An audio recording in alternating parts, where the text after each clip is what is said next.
Have you ever heard of an escalation clause? I'm in the market for a four-unit property, and over the weekend I made an offer and I submitted an escalation clause with my offer.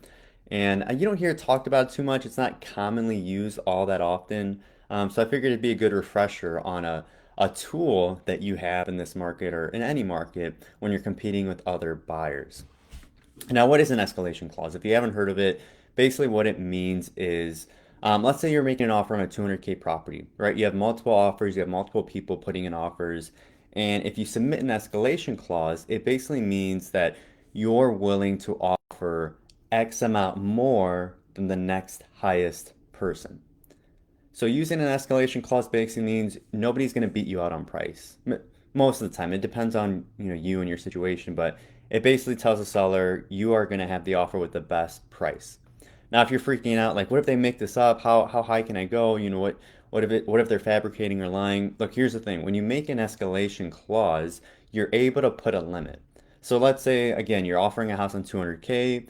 You're like, I want to put an escalation clause for $500 more than the next person, but my limit is going to be 210, right? You can never go above 210, but if somebody offers 205, you're willing to offer 206 so that you can get the property. So it's a good tool you can use. You don't, it's like I said, it's not too commonly used. And to be honest, it can get a little irritating if you're on the selling side, if more than one person uses this clause, because then you have, it gets a little bit murky. So I wouldn't say don't go crazy on it. Don't use it all that often. But if you have a big limit and a big gap of what you're willing to offer, let's say that $200,000 house, you're willing to go up to like 225, but you don't want to initially go to 225 and you want to use an escalation clause to give you some room, you can do that. Now keep in mind, it is not a safe bet. It is not a sure bet that just because you beat somebody on price that you're going to get the property.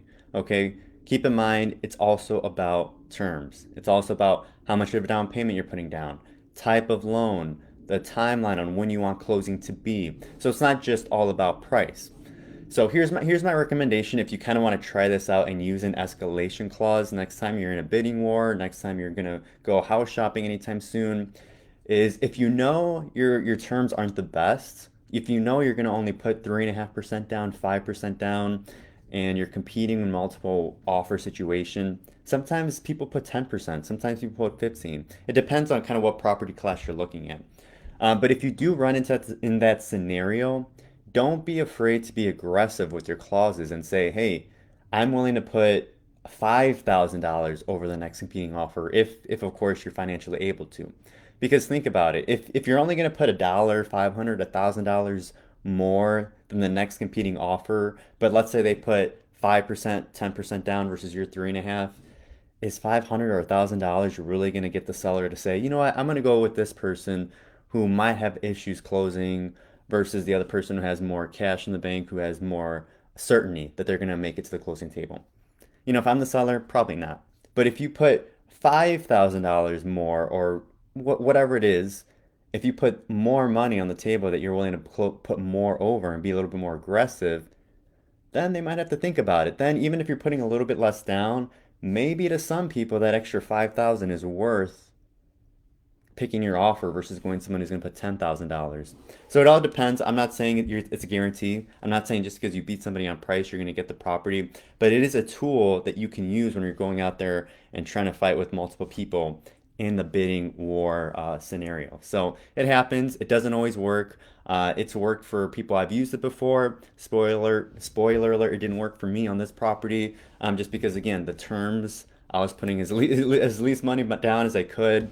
And with four units, multifamily properties, investors, sometimes they have a lot more cash, so they'll put more, which happens. So it's just a good tool. Just a reminder, next time you're in a bidding war and you have some flexibility, that's kind of a tool that you can use if you're worried about losing out on just price alone. So that's our tip for Chris's Corner this Monday. Hopefully you have an amazing Monday. Hopefully you have a good week. Got a couple weeks left of the year. So hopefully you enjoy the day and enjoy the week and have a good Monday.